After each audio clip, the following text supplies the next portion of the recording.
Senhor meu Deus e meu Pai, nós nos colocamos na Tua presença neste momento, a Tua presença majestosa, maravilhosa.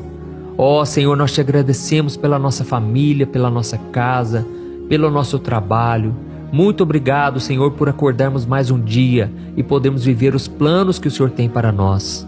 Senhor, eu peço, meu Pai, que esta palavra permaneça no nosso coração. Continue abençoando, meu Pai, cada pessoa que está orando comigo, dia e noite. Todos os dias, meu Pai, eles têm separado alguns minutos e eu creio, meu Pai, que esta palavra não volta vazia. Quantos aqui, meu Pai, estão precisando de um renovo, de luz, de sabedoria, porque as situações não são fáceis. Viver neste mundo é tão difícil, meu Pai. Ó Senhor, quantos estavam cegos espiritualmente, mas um dia o Senhor abriu seus olhos e eles começaram a enxergar que a vida tem um propósito. E esta vida com propósito só é possível quando Jesus governa a nossa história, o nosso coração. Senhor, nós nos voltamos para Ti agora. E eu oro, meu Pai, por esta pessoa que se sente perdida, se sente confusa a respeito do seu futuro e essa pessoa tem medo do que pode acontecer. Jesus, salva ela agora. Vai aí onde ela está, Senhor, aí neste quarto, no trabalho, no carro. Jesus, entra nesse coração agora, Senhor. Sonda, meu Pai, o que está dentro dessa pessoa, Pai. Um desejo intenso de estar mais próximo de Ti. Ó Jesus, eu Te peço agora, cubra essa pessoa com Teu sangue, Jesus. Perdoa os pecados, Senhor. Essa pessoa é pecadora, assim como eu. Mas, Senhor, eu peço que o Senhor salve ela agora. Escreva o nome dela no livro da vida. Ó, meu Pai, essa vida é tão passageira, meu Pai. Um dia estamos aqui, outro dia não estaremos mais. Mas, Senhor, a Tua palavra diz que aqueles que fazem a Tua vontade permanecem para sempre. Por isso, meu Pai, purifica o nosso coração. Não queremos mais dar lugar ao pecado, dar lugar ao diabo. Queremos ser instrumentos nas Tuas mãos, levando esperança, amor e a Tua palavra por onde quer que a gente vá, no trabalho, na escola, em casa ou em qualquer lugar. Senhor, não nos deixe esquecer, Pai, que nós temos um propósito nessa vida. Não estamos aqui para nos divertir apenas, não estamos aqui para ter momentos de alegria, não, Senhor. Temos algo muito maior, fazer a Tua vontade, ainda que doa, ainda que seja difícil. Assim como Jesus veio para cumprir a Tua vontade, meu Pai, e no caso dele, ele veio para morrer pelos pecadores naquela cruz. Ó Jesus, a parte mais difícil já passou, a tempestade já passou, porque o Senhor ressuscitou ao terceiro dia e hoje nós temos a chance da salvação, nós temos o perdão dos pecados e temos a garantia da vida eterna. Senhor, nós cremos também na cura das nossas doenças físicas, emocionais e espirituais. Ó Senhor, neste momento eu oro por essa pessoa que está acamada, essa pessoa que está de luto, meu Pai, e está na cama, não tem forças para se levantar. Pai, ela perdeu alguém querido e agora ela sofre e chora dia após dia. Ó Jesus, tira com a mão, Senhor, toda dor na alma. Aquilo que o homem não pode fazer, faça, Jesus. Tira, Senhor, toda angústia, toda depressão, todo esse peso de culpa, Senhor. Oh, meu Deus, não adianta mais se lamentar. Nós queremos agora, Pai, que o Senhor abra um caminho novo para nós. Envolva essa pessoa, meu Pai, com o Teu amor incondicional. Lembre ela que a Sua graça é muito maior do que todas as falhas que ela possa cometer.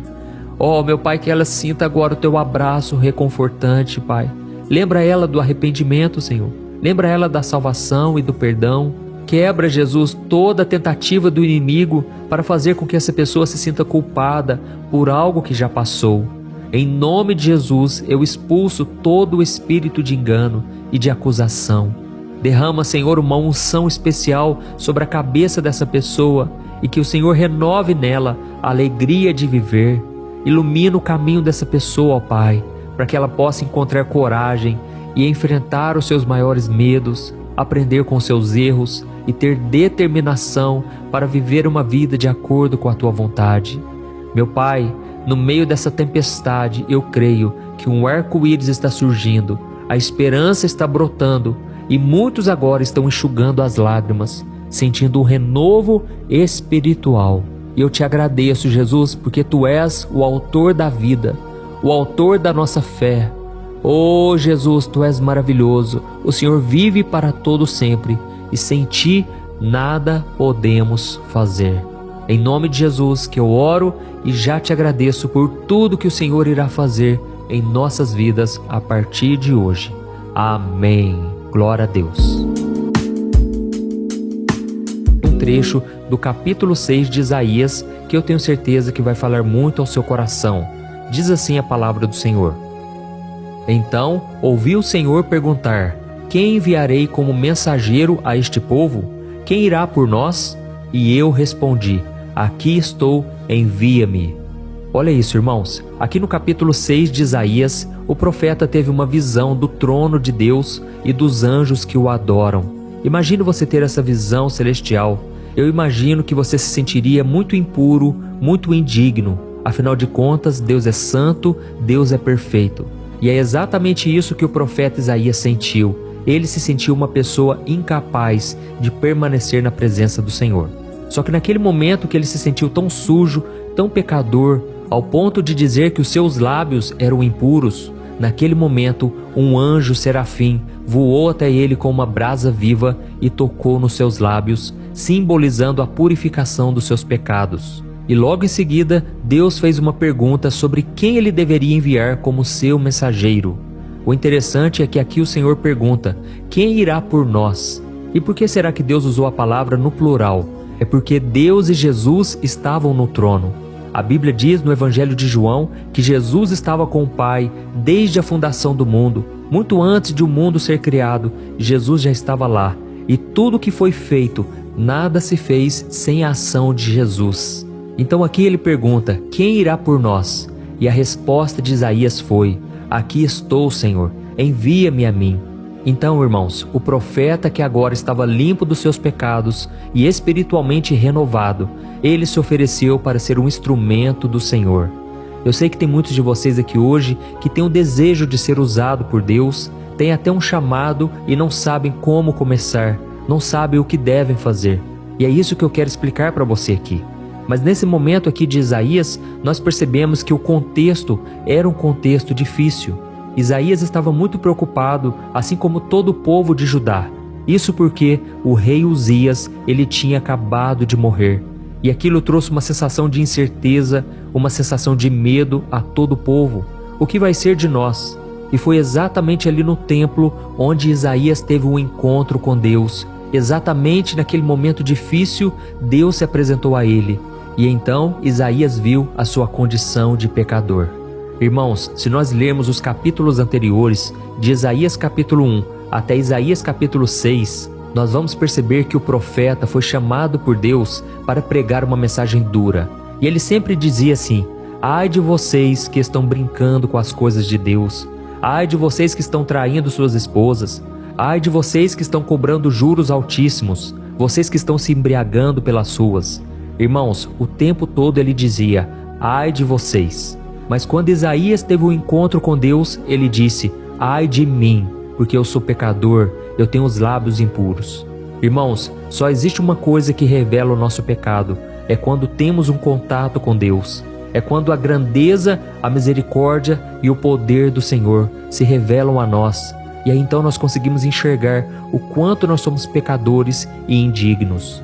Eu me lembro quando eu ouvi uma mensagem numa vigília que eu estava no ano de 2002.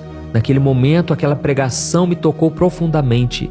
E então eu entendi quem eu era. Eu vi o quanto eu era pecador, o quanto eu era sujo e estava condenado ao inferno por causa dos meus pecados. Mas naquele momento, eu abri o meu coração para Jesus e Ele purificou todo o meu pecado. Ele apagou a minha culpa, o meu passado, e eu nunca mais fui a mesma pessoa. Isso porque tudo que faltava para mim era nascer de novo. E naquele momento eu nasci de novo. Eu estava morto espiritualmente por causa dos meus erros, dos meus pecados, mas agora o sangue de Jesus me purificou e me transformou.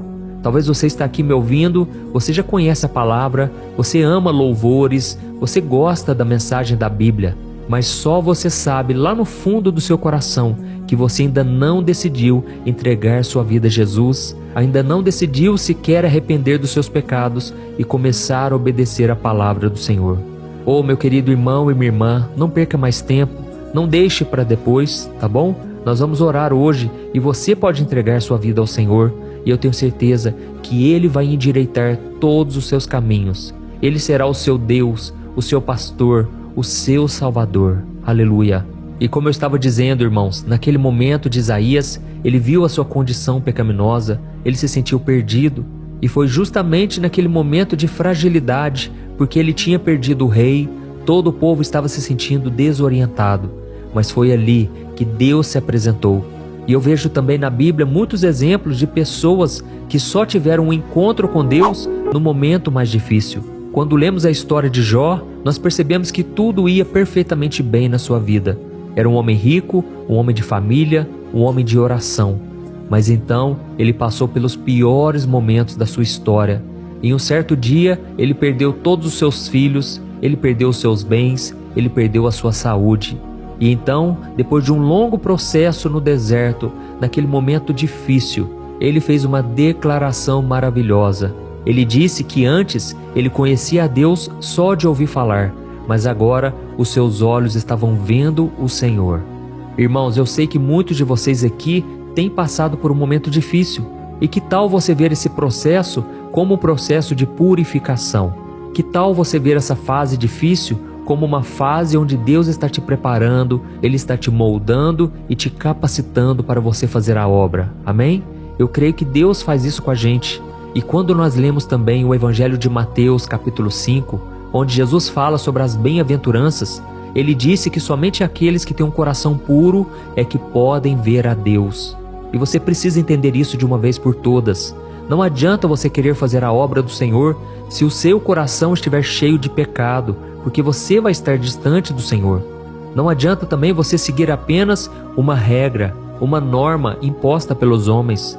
Não adianta se envolver em atividades religiosas se o seu coração não está voltado para o Senhor. Tem gente que vai na igreja, lê a Bíblia, participa até mesmo desses momentos de oração que eu tenho feito, mas você ainda não abriu mão do seu pecado. Você ainda continua alimentando o pecado aonde você vai. As pessoas não percebem, elas não sabem, mas Deus conhece o seu coração.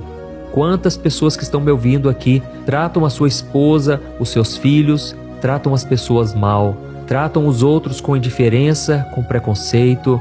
Irmãos, do que adianta dizermos que temos fé se nós não praticamos boas obras? Do que adianta nós dizermos que somos de Jesus, mas praticamos aquilo que o diabo mais gosta? Então, essa é a mensagem para você hoje. Não adianta você querer adorar ao Senhor com seus lábios, mas no seu coração existe idolatria ao trabalho, ao dinheiro, a pessoas. Irmãos, a Bíblia é muito clara quando ela diz que Deus não divide a sua glória com ninguém.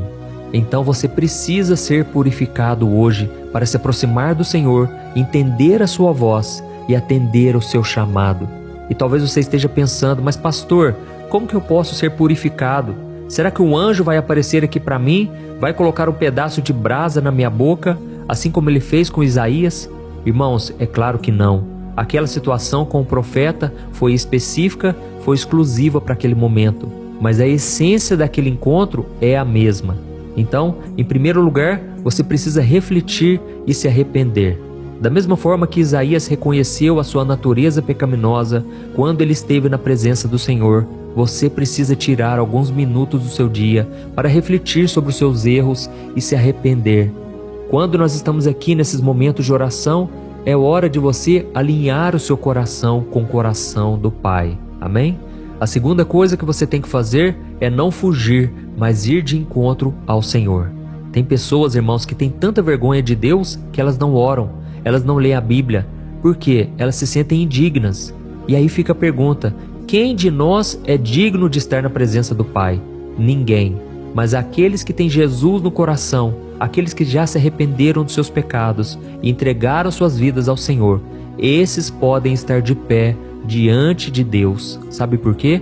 Porque agora Deus não vê mais as nossas falhas. Ele vê o sangue de Jesus que já nos purificou e que está na nossa vida. Você se lembra quando Deus estava ali castigando Faraó, enviando pragas, porque Faraó estava desobedecendo e não queria libertar o povo? E qual foi a última praga que Deus enviou? ele enviou a praga da morte. E naquele momento Deus falou com Moisés para dar uma instrução para o povo hebreu. E todos eles deveriam passar sangue de cordeiro ao redor da porta, nos umbrais da porta. E quando o anjo da morte passasse, ele não entraria naquela casa. E o que aconteceu? A noite chegou, o anjo da morte passou, e todas as casas que tinham sangue na porta, o sangue do cordeiro, a morte não entrou.